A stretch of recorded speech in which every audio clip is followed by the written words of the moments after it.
سلامی چوبوی خوش آشنایی بر آن مردم دیده روشنایی. به به به به. آقا یه صدای بلبلی چیزی هم بذار. این 10مین رادیو پیک هست که همچنین داغ و تنوری تقدیم حضورتون میشه و امیدواریم که مورد توجهتون قرار بگیره. دوش شراب ریختی و از بر ما گریختی، بار دگر گرفتمت بار دگر چنان مکن، ای دل پاره پاره هم دیدن اوز. امروز از یه جایی رد میشدم دیدم روی یه تابلوی بزرگ نوشته بود درست رفتار کنیم، آیندگان درباره ما قضاوت خواهند کرد. والا این وضعیتی که جمهوری آخوندی واسه ما درست کرده، گمون کنم آیندگان بیشتر خندهشون بگیره تا اینکه قضاوت کنن. من واقعا نگران شدم. شما یه لحظه فکر کن به اینکه فیلم مناظره های انتخاباتی امسال برسه به دست نسل های آینده. تا 50-100 سال آینده که عمر ما قد نمیده، ولی خب ممکنه این رادیو پیک به دستشون برسه. آقا یا خانم اهل قرن 22 که داری الان به این رادیو گوش میدی، نمیدونم ما رو از تو تلگرام پیدا کردی یا از زیر لایه‌های خاک گرفته یوتیوب کشفمون کردی، ولی خب امیدوارم فارسی بلد باشی. فقط خواستم بگم اگه فیلم مناظره های انتخاباتی رو دیدین لطفاً نخند. خدا وکیلی اینا کاندیداهای ما مردم دهه 90 نیستن ها. اینا رو ما انتخاب نکردیم ها. اصلا اینا از ما نیستن. فقط خواستن گند بزنن به تاریخ دوران ما. اینا کار خودشونه. جان خودشون کیه؟ خودشون دیگه. ولی فقیه رو میگم دیگه. بله. شما تو عصرتون ولی فقیه ندارین؟ اصلاً؟ یعنی ولایت فقیه ریشه‌کن شده توی قرن شما؟ قالیباف، روحانی، احمدی نژاد اینا ندارین؟ پس ای والله، پس برو حالشو ببر. برو حالشو ببر، دلمو شکوندی، برو حالشو ببر، با من نموندی، برو حالشو ببر، تو منو فروختی، برو حالشو ببر، با من نساختی، برو حالشو ببر. مقام عظمای ولایت که دامنش این ور اون ور این روزا خیلی رأی لازم شده. یعنی جسم ناقصی داره، جان ناقابلی داره، محتاج اینه که این تنور یخبسته انتخابات یه جوری گرم شه. به اینم کار نداره که به کی میخوان رأی بدن، چون اونو خودش انتخاب میکنه. فقط سیاهی لشکر میخواد تا توی این خنسی بگه وضع ما توپه. اما به مردم عرض میکنم و اصرار میکنم که حتما در پای صندوق رأی حاضر بشید و رأی بدید. آخه ولی امر مسلمین جهان، مرجع تقلید شیعیان خارج کشور، منتسب به وحی، اراده برتر، ای خاک عالم بر سر، تو که خودت میبری و میدوزی، چی شد حالا گدای رأی شدی؟ انتخابات چیه؟ صندوق چیه؟ رأی چیه؟ خانم در چیه؟ کتاب چیه؟ هندسه و حساب چیه؟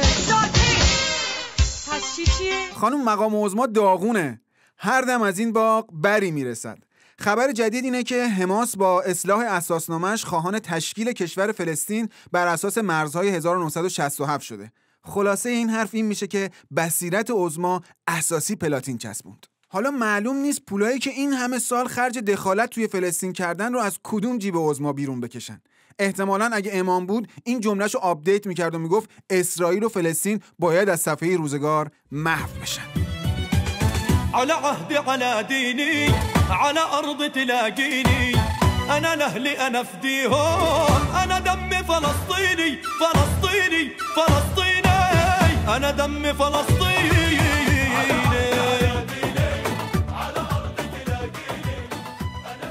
آقا بیاین یه بار بریم سمت پیاده‌رو انتخابات ببینیم چه خبره. ما رفتیم دیدیم اراذل و اوباش عباسی و قاسمی و هر کدوم اینا وایسادن یه طرف بنای عربده کشی گذاشتن. اینجا انگار هر چی بیشتر دزدی بکنی، چه داداش رئیس جمهور باشی، چه عمش باشی، چه 30 نفر 12,000 میلیارد یه نگید آقا اختلاس اینها. معوقات بانکی خدا پینوکیو رو رحمت کنه، حداقل اینا دروغ میگفت این دماغ میزد بیرون، اینا جایشو میزنه بیرون، میشه دید نمیشه دید، ریاس اینها. رحمت خدا بر مرحوم پینوکیو. از اونورم جماعت شیخ فری روزنامه‌ها و سایتاشون رو پر میکنن از سوتی‌های رئیسی و قالیباف. دیروز پریروز بود که ما گفتیم رئیسی گفته ریشه اعتیاد مواد مخدره. حالا همینو دست گرفتن و توی یکی از روزنامه‌هاشون اینطور نوشتن: ریشه فقر به بیپولی برمیگرده، ریشه چاقی به اضافه وزن برمیگرده، ریشه تاریکی به کم نوری برمیگرده، ریشه گرسنگی به نخوردن غذا. آب رو کی میخوره؟ آب و آدم میخوره.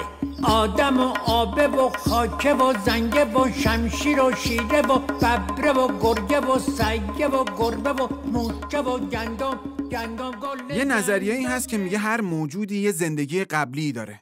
تو زندگی قبلیش هم یه موجود دیگه‌ای بوده. البته ما با درستی و غلطی این نظریه کاری نداریم، چون رادیو پیک دیگه مستند علمی نیست که. ولی خب اگه واقعا همچین نظریه‌ای وارد باشه، اون وقت میشه حدس زد که قالیباف تو زندگی قبلیش احتمالاً سنگ پا بوده، از بس که رو داره این مردک. یا مثلا به هاشمی تبا میخوره که تو زندگی قبلیش از خانواده لبنیات بوده باشه، از این ماسموسیرای سطلی هست نیم کیلویش. قطعاً میرسلیم هم والیوم 10 بوده، چون هر دفعه که ما میشینیم پای حرفاش چنان خوابمون میگیره که اصلا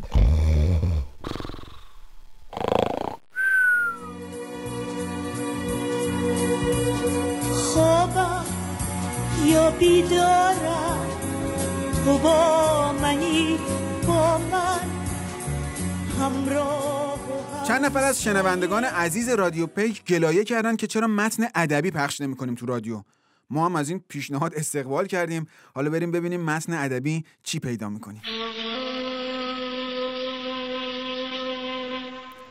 اندر احوال شیخنا گازنبرنا سردار خالی بافنا، آن خلبان بلند پروازه، آن شهردار پول جواز و سازه، آن تولید کننده برق از زباله، آن جمع کننده نخاله، آن ثبت نام کننده در انتخابات متعدد، آن زده رو دست محسن رضایی، آن ذوب شده در ولایی، آن رفته در محاق، آن زخم خورده از اسحاق، آن دشمن 4% های زالو صفت، آن 2 برابر کننده درآمدهای نفت، آن چوب زن دشمنان، آن موتور سوار باتوم به دست مهربان، آن پدیده نادر پرینت به دست، آن به دوربین زلبزن قهار، آن برج ساخته از بالای شهر تا به ناف، شیخنا و مولانا، سردار پاچخار، شهردار، خلبان، دکتر، کاپیتان محمد باقر خالیباف حفظه الله من حملات الگازنبری.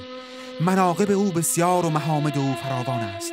از معتبران مشایخ فضولگرا بود و سوپر هیروی ابرشهر تهران بود و حرارت و آتش در برابرش چون آب سرد بود و او همان است که شاعر در منزلت مقام او فرماید: رأی مامان و بابا قالیباف قالیباف، دوست خوبه بچه ها قالیباف قالیباف.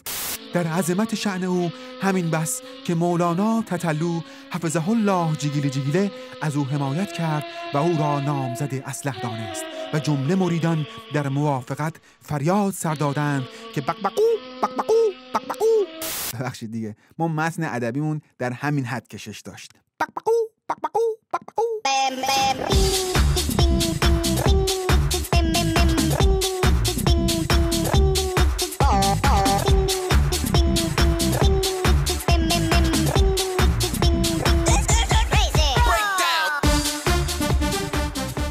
تنها خوبی این شوی انتخاباتی اینه که کاندیداهای تشنه قدرت حاضرن همه جوره به نظام جفتک بندازن تا رأی بیارن. نمونه‌اش هم همین آمارایی که تا دیروز خبری ازشون نبود و محرمانه و خلاصه یه جورایی سری بود، اما الان یکی یکی دارن رو میشن و گند نظام آخوندی بالا میاد. از میرسلیم که گفت 10 میلیون بیسواد مطلق داریم، تا روحانی که گفت سالهاست برای کارگران کاری نشده، تا رئیسی که گفت 16 میلیون حاشیه نشین داریم و آخریش هم که قالیباف که گفت 25 میلیون نفر در فقر مطلق هستند. تازه هیچ کدومشون هم نمیخواستن تازه سیاه نمایی کنن. حالا سوال اینجاست که خب اگه شما تازه این آمارها رو کشف کردین که خب ملت سالهاست که دارن باهاش زندگی میکنن، حالا تو که کاندید شدی چیکار میخوای بکنی؟ دروغ، وعده، وعده، بازم وعده. اگه یادش بره که وعده با من داره، وای وای وای، دل بیچارمو به دست غم بسپاره، وای وای وای، ای خدا بهار اومد گل من نیومد وای. همونطور که در جریان هستین توی سیرک انتخابات از این 6 تا دلقک فقط قراره یکیشون برنده بشه، بقیه که میبازن باز برن پی یه کار دیگه. همه که قرار نیست رئیس جمهور باشن که بالاخره مملکت دزد و قاچاقچی هم لازم داره دیگه. حالا با توجه به سوابق قبلی کاندیداها و وعده‌هایی که توی انتخابات از خودشون در کردن، ما شغلای پیشنهادی بعد از انتخابات رو بدین شهر اعلام میکنیم. میرسلیم اگه رئیس جمهور نشد بره رادیو گویندگی کنه، لاکردار راز بقای واسه خودش با اون صداش. رئیسی هم انقدر عکس انتخاباتی با فقرا و مستمندان و بدبخت بیچاره‌ها انداخته که دیگه الان استعدادشو داره که بره یه مدل عکاسی بشه از زاویه‌های مختلف. اصلا اگه رئیس جمهور نشد بره مشهد کنار حرم یه عکاسی بزنه، عکاسی ابی و برادران، تخفیف ویژه برای مستمندان و فقرا. روحانی هم اگه رئیس جمهور نشد از اونجایی که خیلی تو کف دل و جیگر سیخ کردن با غربیا بود، بره با داداش حسینش یه جیگرکی بزنه به نام جیگرکی برجام.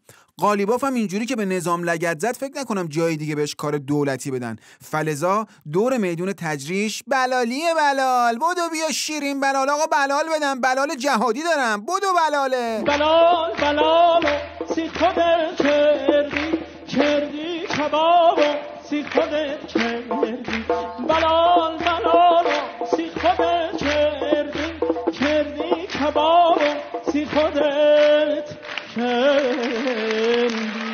خب یه خبر علمی هم براتون بگم. یه منبع آگاه، خیلی آگاه، خیلی آگاه، واقعا باورتون نمیشه چقدر آگاهی این منبع، اصلا آگاهی در حد حمید معصومی نژاد روم، گفته که یه نوار ضبط شده از مناظره انتخاباتی رسیده دست یک فیزیکدان ایتالیایی، اونم بعد از کلی بررسی علمی و پژوهش و بازبینی یه واحد اندازه‌گیری جدید ابداع کرده. تعداد دروغ بر ساعت. یعنی میشمرن ببینن یه کاندیدا در یک ساعت چند بار دروغ میگه. بعد میگن مثلا فلانی دروغ بر ساعتش 26 بوده، یا مثلا شیخ حسن 32 دروغ بر ساعت بوده. خلاصه این فیزیکدان ایتالیایی به پاس تلاش‌های فراوان سردار قالیباف در دروغگویی اسم علمی این اندازه‌گیری رو قالیفا گذاشته. و اما آمار مناظره اول: جهانگیری 12 قالیفا، هاشمی تبا 6 قالیفا، شیخ حسن 18.5 قالیفا، خود قالیباف هم که قالیفا آخ آخ آخ قالیفا وای وای وای قالیفا. وطن اینجا همه حرفا دروغه، رفاقت ها سر شیپور و بوغه، وطن اینجا همه حرفا دروغه. خب آقا بریم برای خداحافظی. آماده این شما؟ بزن بریم برای خداحافظی. Can? Radyo Pekin əziz və hörmətli eşidənləri. Arzu edirik hər yerdəsiz, sağ və səlamət və xoş olasınız. Ümidimiz var, bu bərnaməni bəyənəsiz. Sonki bərnaməmiz ki, şənbə günüdür, sizi Allaha tapşırırıq, yaşayasız. Yaşasın. همه رو گفتی دیگه احمد آقا. خداحافظ تا شنبه. Güzel muğana kardeşim gedende, Güler üzlü bu şehri terk eder.